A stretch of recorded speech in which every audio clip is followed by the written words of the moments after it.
Dan saya punya pengalaman orang yang ngerjain saya, dari yang stroke sampai mati banyak. Makanya bagi saya pembalasan itu adalah haknya Allah.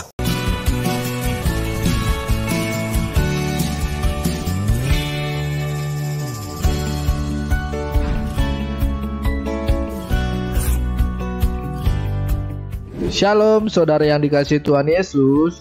Sebelum memulai video ini, tolong bantu klik tombol subscribe ya, dan nyalakan tanda loncengnya. Mari kita sama-sama memuliakan nama Tuhan Yesus di media sosial, khususnya YouTube. Gratis kok, nggak bayar. Saya hitung dari 3 ya. 3, 2, 1. Terima kasih. Tuhan Yesus memberkati. Selamat menonton.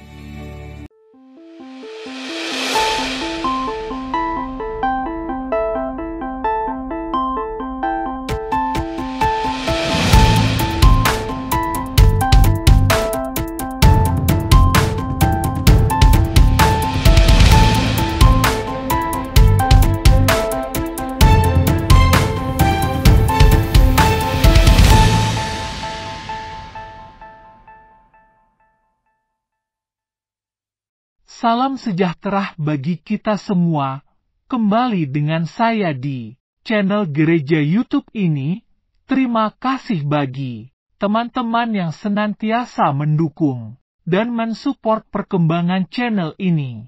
Tuhan Yesus memberkati kita semua. Nah, pada kesempatan kali ini saya kembali mengajak teman-teman semua untuk menyaksikan seorang ustaz yang mempertanyakan kisah perjalanan kehidupan Pak di dalam tuduh penistaan agama Islam sampai Ahok dimasukkan di dalam penjara bukan karena kesalahannya, bukan karena yang dia lakukan. Harapan ini menjawab dengan marah, kecewa dan kepada orang yang mendoskanya di penjara. Lalu apa yang terjadi?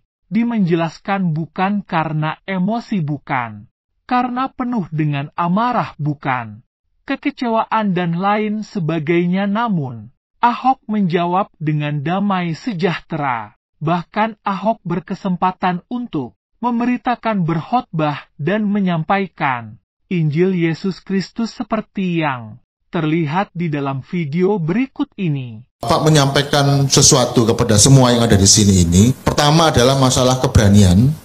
Yang kedua, melawan dengan benar. Bagaimana kiatnya Pak Ahok itu bisa melawan tanpa ada kebencian yang babi buta.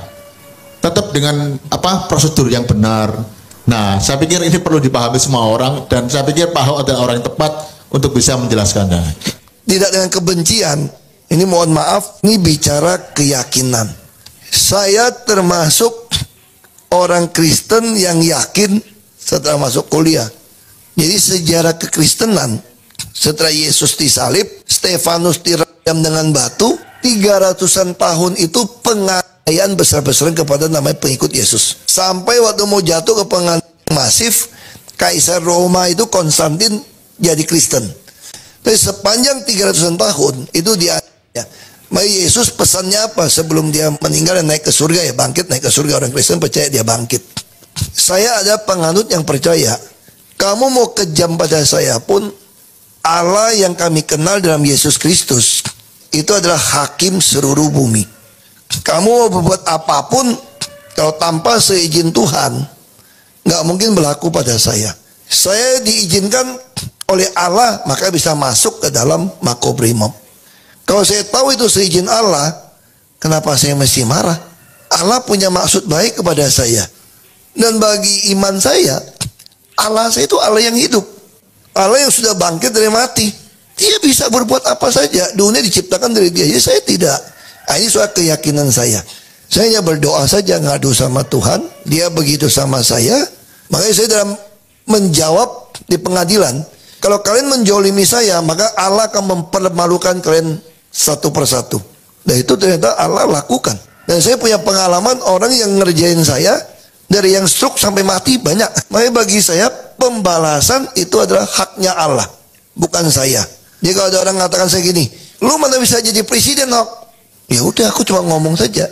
Kayak dulu sepupu saya bilang begini, itu Koko Ahok itu gila kali ya, mau jadi gubernur DKI. Ya saya cuma ngomong saja. Apakah lalu saya pikir Tuhan bilang saya bisa jadi presiden? Oh enggak. Enggak ada tuh di kitab manapun. Itu kadang-kadang itu dukun palsu itu ngomong gitu. Itu nabi-nabian palsu. Tuhan nggak bisa ngomong sama saya. Tuhan ngomong, enggak. Baca Alkitab nggak ada ngomong. Saya pengen jadi presiden. Oh iya dong, kalau jadi politik kenapa nggak mau jadi presiden? Bisa jadi nggak? Nggak tahu. Makin orang nekan saya, makin mau potong saya supaya nggak jadi presiden. Saya makin mau jadi presiden. Masa saya nggak punya keinginan jadi presiden? Lalu orang marah. Ya marah, kamu urusan kamu lah. Aku nggak mau pusing. Kalau satu hari kita bisa jadi presiden, kita mulai hitung-hitungan aja nih. Ngapain? Kita nggak punya hak yang sama. Nah sayangnya di antara kita, terutama orang turunan, nggak yakin tuh nggak. Jadi yang paling sering marahin saya itu justru orang turunan Tionghoa dan Kristen, dianggap membahayakan orang Tionghoa. Saya kenapa disingkirkan? Kalau Ahok menang juga repot kita. Demo terus. Lu tangkap yang demo dong. Masa gue yang disingkirin? Kalau kita mau berpikir secara hukum kan? Tapi kita enggak. Ini cara berpikir yang salah. Tapi siapa yang mau mengubah ini semua? Ya kita, generasi berikutnya. Harus ada orang berani masuk jadi aparat yang lebih tegas, bela kebenaran, keadilan, dan peri kemanusiaan. Kan lucu kan, yang demo dia kok, yang marah dia kok, gue yang disingkirin, gue bingung. Dipaksain dia tersangka, takut, demo terus repot. Pengusaha Tionghoa juga marah sama saya. Kenapa marah? Lu kira demo-demo kita gak keluar duit untuk pengamanan? Wah, gara-gara lu ngabisin duit kita. Jadi intinya apa? Lebih baik lu gak usah jadi pejabat lagi deh. Lu gak usah jadi lagi lah. Lu mau hidup tiap bulan berapa, kita patungan deh. Bila perlu lu keluar negeri deh. Pokoknya jangan gara-gara lu bikin kacau nih. Nah jadi saya katakan, ini soal keyakinan, kami tidak pernah balas. Baik lagi soal itu. Saya tidak pernah mau balas. Kalau dulu mungkin kita emosi ya. Saya belajar pada kasus demi kasus. Saya ditanya dari Romo. Ini mohon maaf, bukan mau ngabar Kristen ya. Saya ditanya dari Romo. Saya bukan Katolik, saya Protestan. Itu Uskup Agung jenguk saya. Dia tanya satu pertanyaan menarik. Pak Ahok kan orangnya emosional. Kenapa waktu hakim ketok palu yang tidak adil, memutuskan sesuatu berbeda dengan tuntutan jaksa loh sebetulnya. Walaupun hakim berhak, betul Pak ya? Jadi hakim memutuskan sesuatu berbeda sama pasal tuntutan jaksa. Supaya apa? Supaya bisa langsung kurung saya. Kalau pakai tuntutan jaksa kan maksimal 4 tahun. Nggak bisa langsung tangkap saya. Harus tunggu inkra. Tapi kepentingan politik, Ahok lebih baik dikurung. Kalau tidak dikurung, bunganya datang gitu banyak. 1000 lebih orang datang ke balai kota sampai Oktober. Apa nggak kacau balau ibu kota? Satu-satu cara, masukin dia. Taruh di Cipinang, bahaya juga. Kalau terbunuh gimana? Jadi saya dikarantina lah di Makobrimob. Nggak boleh lihat aspal, nggak pernah tahu jalan di depan kayak apa. Itu terjadi sama saya. Uskup tanya begini, itu kan banyak wartawan sudah siap live. Kalau yang saya kenal Ahok itu, begitu keluar, pasti ngoceh gitu kan, wartawan lagi. Semua stasiun TV nasional kan sedang live. Kok Pak Ahok juga nggak ngomong? Terus mukanya katanya, waktu dalam sidang itu, kok bisa begitu alami, sampai nunduk lagi, hormatin tuh hakim. Saya udah khawatir Pak waktu nonton TV itu Pak. Saya pikir Pak Ahok akan loncat buka sepatu atau loncat timpuk itu hakim. Ini enggak. Pak Ahok nunduk kasih hormat dengan muka tidak marah, tidak dibuat-buat. Sampai turun dari mobil di Cipinang, kita lihat muka Pak Ahok kayak biasa aja. Tapi di dalam tuh saya bisa tenang banget. Itu uskup tanya sama saya. Saya bilang saya nggak bisa jelasin waktu itu. Ada damai sejahtera di saya yang saya nggak bisa jelasin sama orang. Saya ada damai nggak bisa saya jelasin. Ya, saya temukan itu ada ayatnya ternyata. Di Filipi 4 ayat 7. Dan kamu akan mengalami damai sejahtera Allah yang melampaui segala akal pikiran manusia. Damai sejahtera Allahnya akan memelihara hati dan pikiranmu dalam Kristus Yesus. Artinya apa? Anugerah. Jadi Allah saya mengizinkan ini terjadi pada saya. Dia juga memberikan anugerah damai sejahtera pada saya saat itu. Ini anugerah. Makanya saya bisa langsung melihat ke sejarah 500 tahun yang lalu ketika kaum reformator dibakar hidup-hidup oleh putusan gereja juga. Mereka bisa sambil dibakar sambil nyanyi himne dukung satu dengan yang lain. Itu yang membuat John Calvin seorang pengacara jadi bertobat menjadi teolog Kristen Calvinis. Karena dia melihat orang dibakar punya damai sejahtera. Lalu dia masuk ke dalam Alkitab, saya cerita sama uskup itu. Ketika Stefanus ditimpuk, mau mati, dia nggak marah, dia malah berdiri. Minta Tuhan terima rohnya dia. Kalau kita balik ke Yesus sendiri, orang Kristen percaya Yesus itu adalah 100% manusia, 100% Allah. Jadi firman Tuhan jadi manusia itu Yesus. Maka ketika Yesus disalib, roh Allah meninggalkan dia. Harusnya secara psikologi dia teriak. Maka dia teriak, Allah, Allah, mengapa kau tinggalkan aku? Secara psikologi, Yesus harusnya maki-maki orang, teriak-teriak. Tapi dia gitu tenang. Saya yakin ini adalah anugerah damai sejahtera Allah pada dia. Itu yang saya alamin. Jadi saya percaya, kalau Allah mengizinkan seorang jadi martir, ditembak pun, dihukum pancung pun, dia pasti punya damai sejahtera itu. Asal itu dari Allah. Dan dia tahu Allah nggak pernah salah. Ini anugerah. Lalu yang kedua saya bilang, ini memang usaha kita. Ini Kolose 3 ayat 15. Hendaklah, kembali kita mesti lakukan nih.